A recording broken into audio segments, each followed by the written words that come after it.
When Ryan Poles came in to rebuild the Chicago Bears, one of the first things that he was tasked to do was to clear out the dead salary cap and bad contracts. On today's episode, we're going to talk about if the Bears have any overpay players or bad contracts, and if they do, what does that look like? We're also going to go over the three possible scenarios for the Chicago Bears at number 9. And lastly, we're going to look at a new hiring in the front office by Kevin Warren. We're going to get into all that and more right after this. You are now tuned in to Chicago Bears Central, your number one place for all Chicago Bears news and content. What's going on, Bears fans? Welcome to another episode of Chicago Bears Central, your number one spot for everything Chicago Bears related. I'm the host there, Haize, but more importantly, you guys can follow the channel at Chi Bears Central on every social media platform we happen to be on. With that being said, let's go ahead and get into this content for today. And so another Bleacher Report article came out in which it was looking at each team and the worst contract on every team.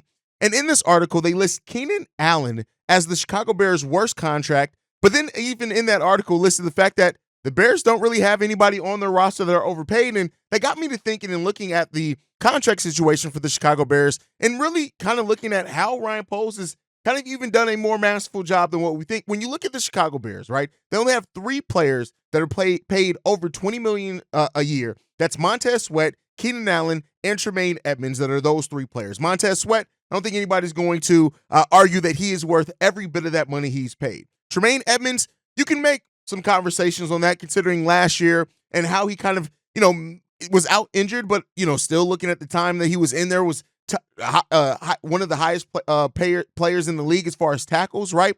But, even Tremaine Edmonds maybe wasn't as good in coverage as what some Bears fans had hoped he were coming in, myself included. And then you have the newly acquired Keenan Allen, which Bleacher Report lists as the worst contract by the Chicago Bears, mainly highlighting his injury history, things like that when it comes down to it. And then really when you look at outside of those 3 players making over $20 million a year, the Bears only have 4 other players that are making over double-digit millions per season. That's Nate Davis at $11.3 million, Cole Kmet at $11.6 million, Jalen Johnson on his new contract at $13 million going into next season, and DJ Moore at $16 million. Now, DJ Moore, we know he's everything that he's advertised to be. I would argue anybody down that says DJ Moore is not worth his contract. Jalen Johnson, there was a lot of kind of back and forth with that, right? On that is a cap hit also of $13 million. That's what his cap hit is for. And, Jalen Johnson, to me, is a player that I think he's worth every bit of that money. I think he showed it last year. I think he's going to look even better with having a consistent pass rush up front this season with having Montez Sweat there for the full season. We saw how much better Jalen and that whole secondary looked after the acquisition of Montez Sweat. Cole Kmet was one of the best tight ends in the game of football last year and had a career year, so it's hard to argue that. And then you get to Nate Davis, right? Nate Davis is the only player that I would look at on this list personally, outside of, yes, the injury concerns from Keenan Allen, as being one of those players that you got to start questioning what that deal is going to look like for the Chicago Bears. Now, he came into last season, had the personal issues, no knock on that, but then after those personal issues that kept him out, he did have a bunch of injury concerns, right? And then so when you look at Nate Davis's contract, right, it's a cap hit this year of a little over $11 million, right? And then next year it's $11.5 million cap hit. Each one of those seasons has a base salary, though, of $8.7 million, $7.5 million in each one of those years. And with Nate Davis having a shorter term contract, right, it's only 2 years left after that. It gives me a little bit of leeway there, right, to look at that contract. It's not as bad as what it is. But then per production and per what we need from that offensive line, this is going to be a big year in which we need to look and see if Nate Davis is going to be able to stay healthy. Now, I think if he does stay healthy, he's going to live up to most of that contract to where you're probably not looking at that as a bad contract. But if he can't stay healthy, then yes, it's going to start getting into the area of being a pretty bad contract. And then outside of those players, the next player that's getting paid the most is DeMarcus Walker at $8.6 million, which I think DeMarcus Walker is in line for a really good season this year, having Montez Sweat there for the full season. And then after that is TJ Edwards. And you guys know I listen to TJ Edwards is probably one of the more underpaid Bears on this roster. So the thing that Ryan Poles has done in building this team is that we have no terribly bad contracts. Even if you do want to look at Keenan Allen with this injury history as a bad contract, theoretically, it's 1 year left on it, right? And the Bears have not extended him as of yet. Maybe they will, and maybe that changes the way that I look at it.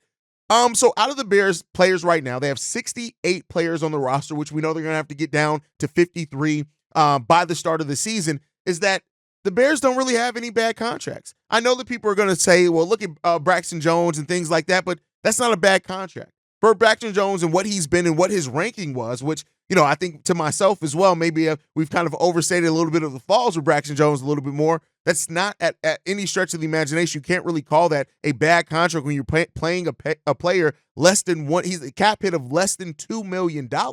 So I think overall, and the contract situations and what's a bad, what's a good contract, it always comes down to production, I think, is the biggest thing there, right? Because you can have a player that's getting paid $2 million.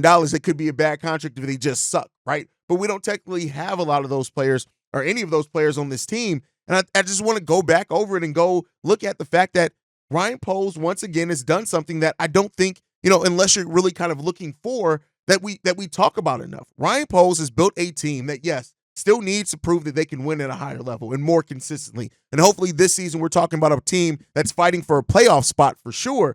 But Ryan Poles has built a team with depth, full of a lot of young players and some veterans as well.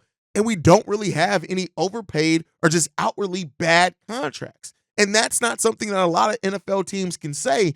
And that also, at least for me, makes me look at what Ryan Poles has done and say this, is that as you're building a team, and if you can eliminate the fact of having bad contracts, and how that looks to the value that Ryan Poles has always tried to find in most of these players out here, right? You can't knock it.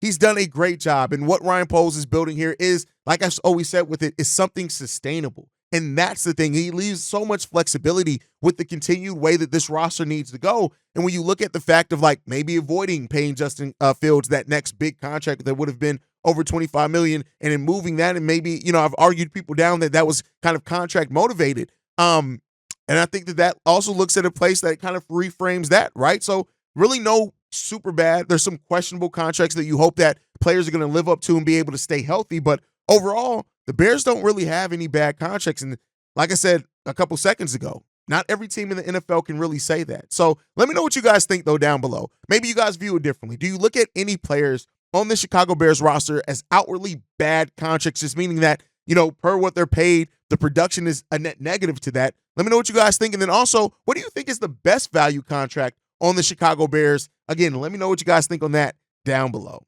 But one of the biggest questions left for the Chicago Bears for the remaining part of this season, or this offseason, I should say, is the draft, right? And one of the biggest ones there is what to do with the number 9 overall pick. And while we talked about a lot of different permutations, a lot of different options there of players, trade down scenarios, things like that, the Bears have probably 3 different of the most likely scenarios for the Chicago Bears. The one is one of the wide receivers in this draft. The top 3 fall down to number 9 to the Chicago Bears. They take that wide receiver. They keep it pushing, right? Or a great player as far as a Joe Alt or somebody as well falls down there to the Chicago Bears. And that is something that, the Bears are going to look at, monitor in the draft as the draft is going on, and take a look at who falls there. But the Bears could get a hell of a player by literally doing nothing with their pick other than drafting the best player that falls to them and drafting the best player available, whether that be a Rome Odunze, whether that be a Joe Alt, whether that be a Dallas Turner, right? Or something like that. They could absolutely do that, be more straightforward with that number 9 overall pick, and still get a hell of a player at a position of need that drastically helps this team at where they need it to be at. And so that is definitely an option for the Chicago Bears, and probably I won't say the most likely. Out of these, I won't say any of them are the most likely, because this is a Ryan Poles GM team, and we know that Ryan Poles definitely thinks outside the box. But when you look at it, Joe Alt, Rome Odunze, those guys being there at number 9, I think would definitely make a lot of Bears fans happy. I think it would also make a lot of sense for where the roster's at, where we're trying to go with the roster. And so that is one of the scenarios there. You just sit there at number 9. You don't make any trade up. You don't make any trade down. And you take the best player that falls to you, and you continue to review that situation. Like I said, you could throw Dallas Turner in there as well, who's probably the best edge in the draft. But again, the value there may be something else that the Bears do look at. The next one is that the Bears trade back, and then they do take a tackle or a edge in this draft. And the reason why I point out those 2 positions specifically is because you do have tackles in this draft in Olu Fashanu, Fuaga as well down there at Oregon State, right? You have other tackles in here, J.C. Latham, which the Bears have already called in for a top 30 visit. You have those type of players there that definitely can help the tackle position that the Chicago Bears need on that offensive line while picking up other assets that you can use to get some of these other positions that you need. So tackle and then edge as well in this draft, right? Yes, Dallas Turner is the number one edge in this draft by most mock drafts, right? I think by every mock draft at this point. But then you have other edges that you can look at. Liatu Latu. You have Jared Verse, right? That you can definitely look at as well in this draft, right? You trade down, you trade back in that first round, get maybe an additional pick. Chop Robinson, another player that's there later in this first round that the Bears could get at that edge position, while then picking up maybe a second or picking up an additional third, picking up an additional pick to where you can address some of the other positions later on in this draft. We talked about Brendan Rice. We talked about Darius Robinson being other players that can be there, third rounds that can definitely help the Chicago Bears. So that's another option for the Chicago Bears there is the trade down, go after an edge, go after a tackle. I don't think you're going to trade down to specifically target a wide receiver other in this first round. I think if the Bears do trade down, they're going to target one of those positions, get a wide receiver maybe with the additional pick that they get in trading back. And then you have the last scenario that I have on here for the Chicago Bears, and that is trading up in the draft, which is something that has kind of presented itself lately more as a rumor than something that's realistically going to happen. But that is something that can happen as well. It depends on how the Bears do look at a Malik Neighbors, a Romo Dunze, or Marvin Harrison. If they say we cannot leave this first round without getting one of these guys, the Bears do have 8 draft picks next season that they can use without necessarily needing to trade their picks in this year's draft when they already only have 4 draft picks for if they want to try to trade up. So again, I think that the risk versus that, and as much as like we have fun with the news and Adam Schefter reporting and things like that of the Bears possibly trying to get Marvin Harrison Jr. in this draft, but outside of that, even if it's not, maybe it's not one of the wideouts in this draft, right? Maybe the Bears identify somebody earlier on that they just don't want to risk being there. Maybe that is a Joe Alt that they move slightly up for, right, to make sure they can shore up that position. So trading up is an option for the Bears.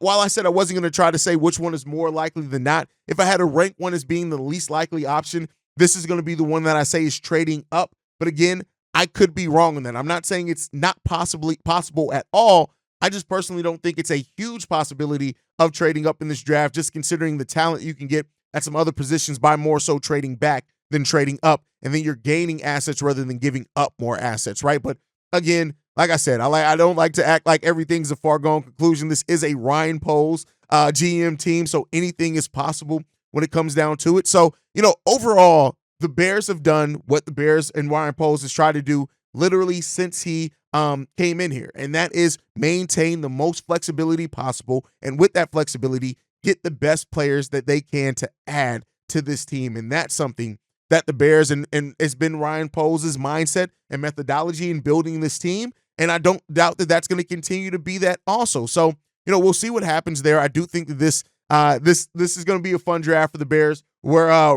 right there, man. The draft is not that far away at all, man. And I can't wait till the draft. We're right at a week to the NFL draft, and this is going to be a fun time for Bears fans. So, there's a ton of targets that the Bears can go after in this draft, man. And I think either way, the Bears are going to leave this draft with some really good talent that we need to help up the stock of this team. Don't overlook Jackson Powers Johnson as well being on that list for the Chicago Bears as another player that they can definitely target in this draft. So I really love the talent pool. This is a very deep draft. Next year's draft is going to be deep at the edge position as well. So we could very well see the Bears punt and wait to go after that edge. But hey, it's going to be fun. We'll be here live. Make sure you guys are tuned in to us live as we go over that draft. But with that said, before we go, I got one last topic to get into, and the Bears have made another hire to the front office. The Bears have hired Ted Cruz as special advisor to Kevin Warren in this case. Now, Ted Cruz is somebody who has experience with both Kevin Warren and with Ryan Poles. You look at it, he has been with the Kansas City Chiefs for the last 12 years. So that is something that he was there when Ryan Poles was there. So they have a familiarity with themselves there. He also has worked and known Kevin Warren for a decade plus. So that's also something that the Bears are bringing somebody in who they know and that they are familiar with, that can come in and help what they're trying to build here. And that's not something that I cannot, right? Now, as far as Ted Cruz and what he's going to be doing here with the Chicago Bears, it says in his new role, Cruz will oversee all corporate and football communications, as well as the digital and social media content, production, and brand creative departments. He will work closely with President and CEO Kevin Warren and the executive leadership team to enhance the Bears' brand initiatives, streamline operations, and ensure consistent messaging internally and externally. Now, the thing that I want to kind of focus in on that is communications and social media, right? The Bears PR team has been some of the worst in the NFL, period. And so, while he's new to the organization as well, he's not new to this family and working with people here. And it seems like Kevin Warren is really excited. Kevin Warren has made a lot of good executive hires, and this could be another one that could really help. And listen, the Bears, they try to become more modern overall, and we talked about kind of the difference between what Kevin Warren does as president and what we had here before in Ted Phillips, right? So that's a big thing. So Ted Cruz is coming in here, and he's going to help kind of more modernize the social media team, have a different outlook on it, right? And the way the communication can go, we aren't always the most transparent, right? And that's something that with Kevin Warren, I do hope changes, that the Bears become kind of more of a transparent organization. So, take that for what you will. But Kevin Warren continues to build out and put his imprint on what he wants this Chicago Bears franchise to look like, operate like. And so bringing in Ted Cruz to be a part of that as well is something that, hey, I can't knock it. I don't know how many of the fans will really realize the difference that he makes coming in here, but it's definitely something that I'll be watching heading into next season. And I know a lot of Bears fans will as well, whether they're watching it to try to say that something went wrong or just watching it because they're excited about this new phase of the team. But the Bears continue to evolve as an organization, and hopefully that may mean that that we continue to just get better overall. But let me know what you guys continue to think down below. Make sure you guys are following the channel at Shy Bears Central. You can send us any feedback, questions, comments, concerns, ChicagoBearsCentral@gmail.com. Lastly, if you want to leave a text message and our voicemail, the number to do so, 773-242-9336. We are the #1 spot for everything Chicago Bears related, thanks to you guys. And like I like to end every episode on, Chi-Town up, but Bear down. Love you guys. Peace, y'all. This has been a presentation of the Break Media.